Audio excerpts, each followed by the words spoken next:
बहुत स्वेलिंग है। आज मैं डेंटिस्ट के पास गई थी, उन्होंने बताया कि मेरा विजडम टूथ ये बेंट है। अभी मेरा सारा कुछ हो चुका है प्रोसीजर। उन्होंने कुछ एंटीबायोटिक दिए ताकि स्वेलिंग कम हो जाए और कल या 3-4 दिन बाद ये ऑपरेट होगा। तो मैं आपको पूरी डिटेल्स, आपको कौन सा अच्छा डेंटिस्ट है, मैंने किनको दिखाया, क्या चार्जेस लगे, अपना एक्सरे अटैच कर दूँगी आपको साइड में, ताकि आप समझ पाएँ कि क्या प्रॉब्लम है मुझे।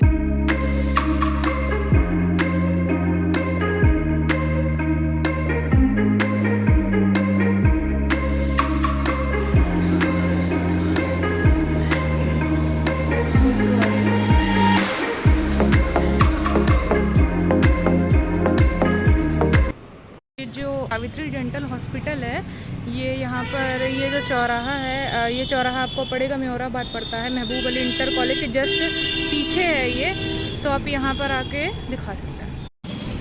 ये है महबूब अली इंटर कॉलेज, इसके जस्ट आगे जो चौराहा पड़ता है, यहाँ से आप जाएंगे तो आपको ये फर्स्ट क्लिनिक मिल। तो अभी ये कुछ डिनर मैंने कर लिया है। अभी ये कुछ एंटीबायोटिक है इन्होंने दी है, जो कि 5 डेज़ तक कंटिन्यू करनी है। वैसे तो 3 डेज़ तक करनी रहती है, लेकिन मेरी स्वेलिंग बहुत ज़्यादा हो गई तो मुझे 5 डेज़ करनी पड़ेगी। पता है कि अब नहीं कराया तो बहुत दिक्कत हो जाएगी और आपको इन्फेक्शन फैल जाएगा, तो अब मुझे कराना ही पड़ेगा। आज मेरा बहुत मन था कि मैं कुछ अच्छा खाऊं, कुछ स्पाइसी खाऊं, तो मैंने सोचा सर्जरी के बाद 10 दिन खा नहीं पाऊंगी, तो आज ही ट्राई करते हैं। तो यह लक्ष्मी चौराहा से अगर आप ये फल वाली रोड पकड़ेंगे, फल वाली के जस्ट ऑपोजिट, तो ये नेपाली बर्गर किंग है। ये बहुत अच्छा फास्ट फूड देते हैं, बहुत टेस्टी रहता है। देखिए सीधे आएंगे इधर से, जब फल मंडी के आप एकदम ऑपोजिट साइड देखेंगे तो आपको इनकी शॉप मिल जाएगी। वैसे तो फास्ट फूड बहुत अनहेल्दी होता है, खाना नहीं चाहिए, मगर हम चीट मील कभी कभी ट्राई कर सकते हैं।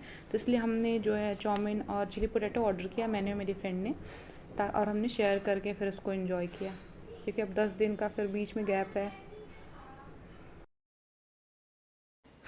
तो अभी मैं अभी दवा ले रही हूँ और अभी मेरी स्वेलिंग एकदम चली गई, दर्द भी एकदम चला गया। तो दवाई तो बहुत इफेक्टिव थी। हॉस्पिटल की डिटेल्स मैंने मेंशन कर दी हैं। सर्जरी मेरी 2 दिन बाद है, तो मैं आपको अपडेट करती रहूँगी सर्जरी कैसी रही कैसी नहीं रही। और आज मैं कटरा गई थी। लास्ट टाइम मैंने ये जो मतलब जो मार्केट वाला सेक्शन है वो कवर किया था। कटरा में ही पूरी एक बुक्स का सेक्शन है, जहाँ पे आपको किलो के भाव में कॉपी और सारी किताबें, करंट अफेयर्स, सारी चीज़ें मिलती हैं। तो अगर कोई यहाँ इलाहाबाद शिफ्ट हो रहा है या सोच रहा है, आया है बुक्स वगैरह लेने, तो वो बिना किसी डिस्ट्रैक्शन के डायरेक्ट कटरा मार्केट जाए। वहाँ पे सारी चीज़ें आपको अवेलेबल हो जाएंगी। और आप जिस भी सिटी से देख रहे हो, कमेंट में बताओ कि क्या आपके यहाँ भी किलो के भाव में कॉपी कितनी मिलती हैं।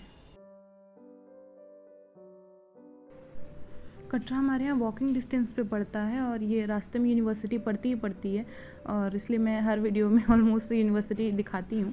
ये आ गई हमारी कटरा की मार्केट। फिर यहाँ पे हम थोड़ी देर रुके थे कि फुल्की खाने के लिए। ये जो पुरानी काली मंदिर है, इसके सामने एक दीदी लगाती हैं, बहुत अच्छी लगाती हैं फुल्की। फिर हमने बुक्स ली बहुत सारी। अब देखिए यहाँ पे आपको कोई भी बुक चाहिए, कटरा आ जाइए, आराम से सारी बुक्स मिल जाएंगी आपको, बहुत सारी शॉप है।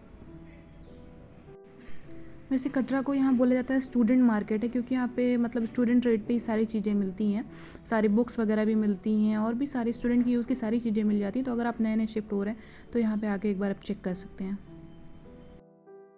मैं कोशिश करती हूँ कि व्लॉग्स वगैरह जो है ना वो थोड़ा शाम में ही शूट करूँ, क्योंकि मुझे अपना पढ़ना भी रहता है, तो रात में तो पॉसिबल नहीं हो पाता कि मैं व्लॉग शूट करूँ। तो व्लॉग की एंडिंग इसलिए मैं बहुत प्रॉपर नहीं दिखा पाती हूँ। और अभी मैं पढ़ूँगी, डिनर करूँगी, थोड़ा सा वॉक करूँगी, म्यूज़िक सुनूँगी और सो जाऊँगी।